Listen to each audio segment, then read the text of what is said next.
Is the new SV Range Rover Sport worth the hype? Land Rover Tampa has given us the 2025 Range Rover Sport Edition 2 via creation in SV bi-spoke ultra metallic paint over ultra fiber seats. This gets the S68, which is a BMW twin turbo V8. You're getting a 0 to 60 at 3.7 seconds. All the luxury that is captured with the Range Rover, plus it still does all the capabilities off-road. I'm Anthony from Hawkeye Rides, and we're going to compare this against the competition, throw in some pros and cons to see if the SV is really worth the hype. The front, it's going to be the most unique because we're going to have the carbon fiber inserts on the more minimalistic grille with the glossy black. The hood will have the same color for the Range Rover badging as the exterior paint, and you'll have the carbon fiber hood that integrates over the pixel LED headlights in daytime runnings with the washer underneath it, and the lower part of the grille will get the mesh insert, so you have a 3 different grille with your front parking sensors, and the lower will have more of that sport design with 8.3 inches of clearance standard. The air suspension goes up to 9.8 inches, fording through water at 35.4 inches. But the problem that I have with that is how many people are going to ford through water with a $200,000+ vehicle? I mean, let me know what you think about that. And the approach angle is at 38.9 degrees with a departure angle at 37.5, but the SV is the bi-spoke version of a Range Rover. So it not only gives you the exterior paint that is unique to this trim, but you're getting that 4.4 liter bi-turbo V8 S68 engine, and it's producing 626 horsepower with 553 pound-feet of torque.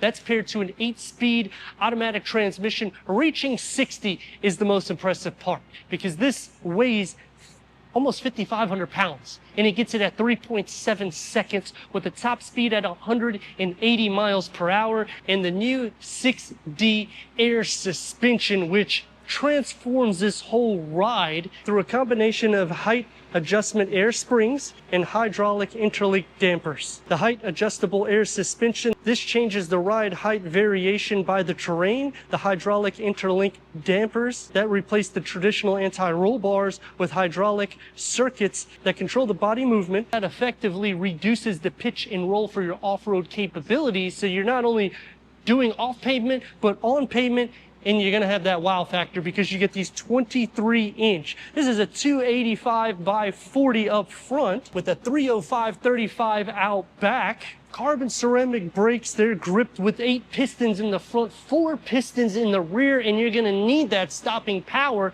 because you not only have the performance underneath the hood, but the damn thing weighs almost 5,500 pounds. Is it worth the hype? So far, I'm saying it is. Because even though that price tag is that much, just the carbon ceramic brakes alone is anywhere from $10,000 to $15,000 of an upgrade if you put it on any vehicle. And you're getting 8 pistons, which is an additional cost to the vehicle. Plus, you're still getting the same capabilities for your off-road. You can still tow with this vehicle, and max towing on the Range Rover is over 7,700 pounds. You can put over 220 pounds on the roof rails, but then the con that comes into play is we have the 2 shark fin antennas. I feel like it's a little bit of an eyesore. Now with the SV, they do it right because you're going to have the 2 tones, so you'll have the gloss black on the top portion. You don't have to pay extra for this. So if you go into an autobiography, that's an extra charge. And going against competition, you're going to have to go up into the Maybach. It's going to be more money. That's going to be heavier, slower in your 0 to 60 by nearly 2 seconds, less horsepower and torque than this. Now the XB7 for the BMW is going to have more horsepower than this vehicle, and it's going to be about the same 0 to 60, and you'll have some savings. So that can be a con there, because why would you spend over 200 grand for a Range Rover when you're getting the same engine that's in that XB7? Leaving us with the Audi RS Q8. It's about 0.3 inches less in length than this. It's going to be faster in the 0 to 60. This year they have a performance, which is the only way you can configure it. They've increased horsepower, and you're going to have a savings around $50,000 to $60,000 because MSRP on the SV is about $180,000. LED taillights. SV badging finally comes into the rear. The lower gets the glossy black with quad exhaust tips, and you get more exposed carbon fiber, so it keeps that sport design that you would not necessarily expect to this extreme level, but it keeps the exquisite minimalistic styling that is known for the Land Rover or Range Rover Sport. So is it worth the hype? For the performance, for what you're getting in capabilities, no vehicle can actually do these things. Because if you go into the BMW XB7, you're not really going to be taking it off-road. Now, you're not going to do that with these wheels either, and more than likely, you're not going to ford through water, but the capabilities that you have is more than the competition, giving me the reason why it's worth the hype. Power liftgate going into 31.9 cubic feet of storage. This has an air suspension. You can raise and lower the suspension by simply pushing the button, making it a lot easier to load anything into the cargo bay. And now that's with it all the way down.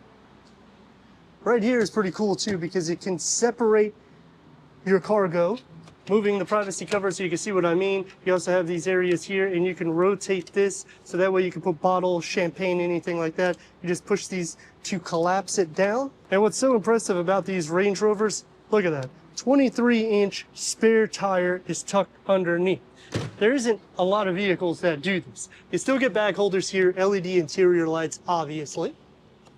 12-volt charger here, a little storage nook here, and you got another area here for bottles. And to maximize the cargo capacity, you don't have to go into the back.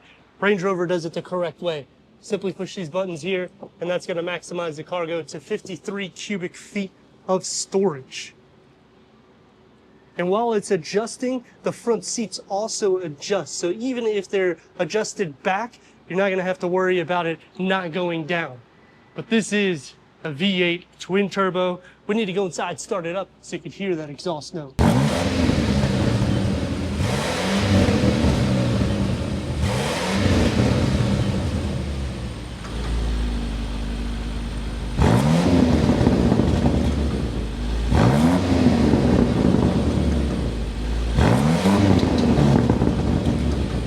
The key fob to the Range Rover Sport SV Theo creation.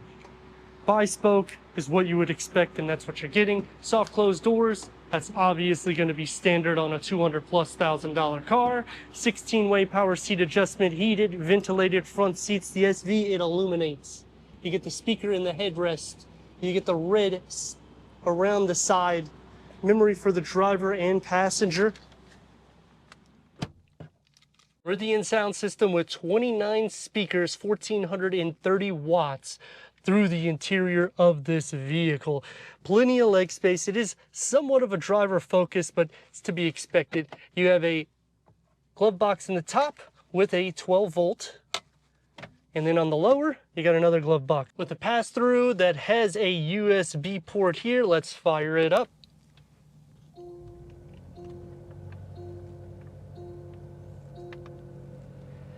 Now, one thing that I wish they emphasized a little bit more on would be ambient lighting, because you don't really have a ton of it. 2-screen layout with a heads-up display. You have the digital rear view mirror with the home link and auto dimming rear view mirror. 13.1 Pivi Pro. This is your quick wedges that you can just slide your finger over. You can also make that exhaust a little bit more throaty. This is the dynamic I, so the SV mode. The off-road page, so that way it has the pitch and roll. And you also have the weighting sense, which I like this because, I mean, 35.4 inches, you could ford through water. This is going to show you the level that it's filling up.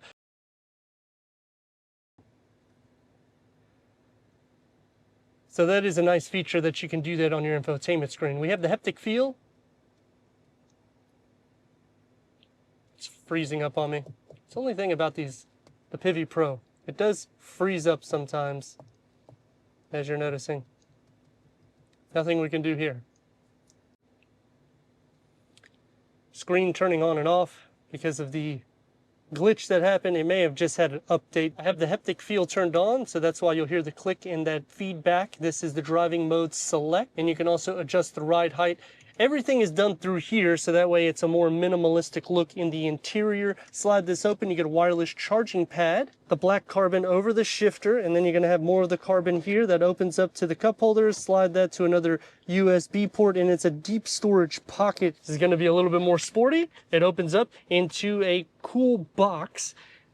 and you can fit about 4 16.9-ounce bottles here, and you'll have a little area here that you can fit maybe some business cards or your driver's license. Plenty of leg space. You'll have the sport pedals, leather wrap steering wheel, 3-spoke. Not only do we have SV badging, but push it, and now you're in SV Dynamics, which changes the paddle shifts to red.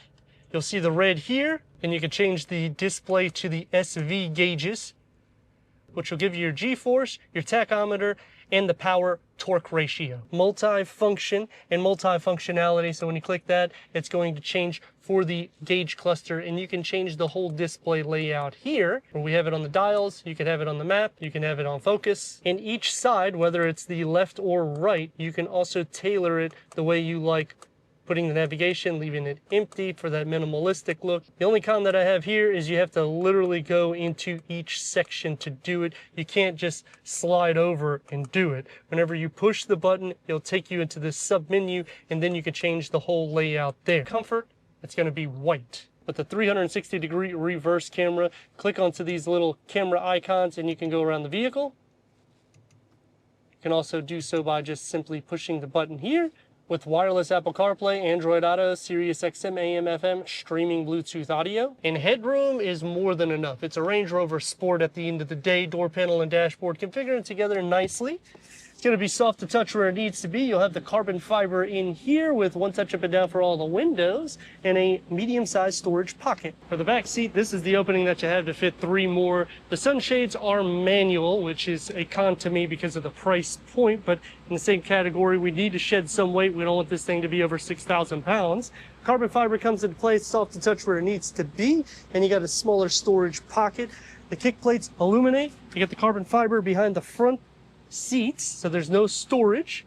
Dual climate control settings. Whenever you push in, this will be for your heated and ventilated seats for the rear, and when you pull out, this will be for your dual climate control settings here. And charging, you'll have a ton of it. So you got 2 USBs, you got a 12-volt with a home plug tucked underneath. The curation print with the carbon fiber air vents, and check out the leg space as well as the headroom. They just do a good job carving it out. The panel goes behind me, so I appreciate that. Leather is going to be on the grab handle with full LED interior lights, and you got your air vents here in the ceiling.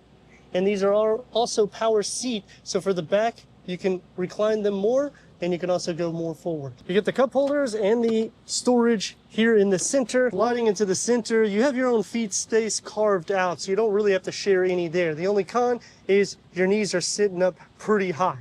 Butt, leg, and shoulder space, it's a wide vehicle, so you can fit 3 occupants. You sit up a little higher, but headroom is still sufficient, and I'm at 6'3". 626 horsepower with 553 pound-feet of torque out of the S68 BMW 4.4 liter bi-turbo V8. That is, it's just crazy to me. At 3.7 seconds, 0 to 60, the damn thing weighs 5,475 pounds. Now, obviously, if you're buying this for MPGs, don't be concerned. Don't be thinking you're going to get great, because you're getting 16 for the city, 22 for the highway, but that is to be expected when you're buying this type of a beast. 23-inch wheels. Let's see how she drives.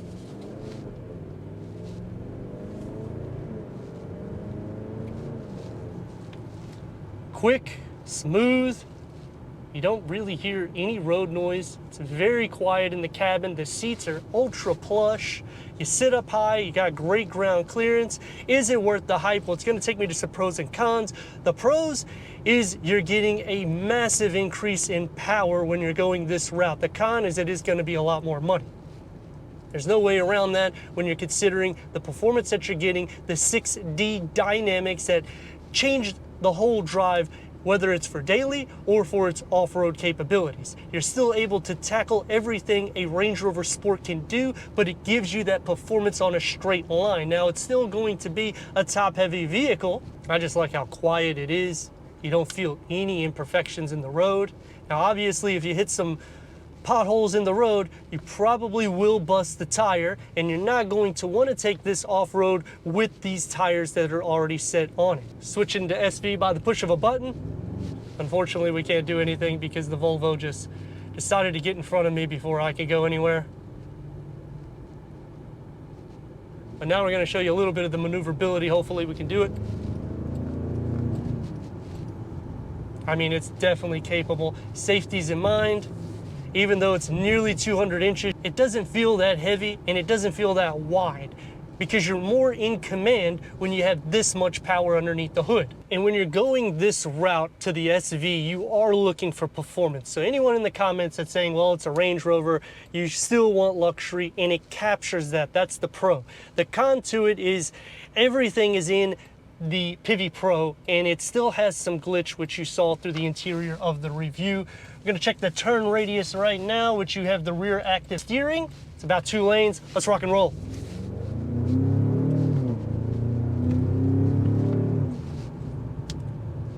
That exhaust filter's in. It's lovely. And if you don't want to hear it, switch into your comfort. That's why the SV is worth the hype. I mean, it's the best of both worlds in the sense of getting the luxury and the performance. But going against competition, where the problem lies is you can get a lot more performance for a lot less money. So did the SV kind of outprice itself? Because if you go into an autobiography, you can still get the BMW S68 engine. We have a review on it on the channel. And it's just as playful and fun. Yes, the SV is unique with the color palette that you get with the interior components. You get the carbon fiber pretty much throughout the exterior and the interior. You get unique wheels. It is a special edition, and they have 5 different editions this year for the SV. But when I'm thinking about a 200 grand car, it really puts itself with the Maybach. It puts itself with the XB7, in which that's going to be less money. It's going to be right at the same performance. You can get an RSQ8, which is going to be faster, but it's not going to be as luxurious as this, nor as capable as this. So that gives me the reasons why I would say it's worth the hype. And then some other cons is even in the gauge cluster, you have the same similarity as the Pivi Pro. Not necessarily the glitch, but it's slower because you have to go into 2 or 3 different commands in order to get what you want, even changing the whole configuration, which they could have simplified this a little bit more so. They have a lot of technology, which is great, especially if you are tackling the pitch and roll, doing the fording through water. But how many people are going to do that with this price point? Maybe take some of those things out, so that way you can lower the price, and this thing would be awesome, because by far this is the best Range Rover Sport you can get, especially with features, technology, and capability. But it's also the most expensive Range Rover Sport that you can option. So is it worth the hype? Let me know your thoughts in the comments, and if you're new to the channel, consider subscribing. Check the next video out right here.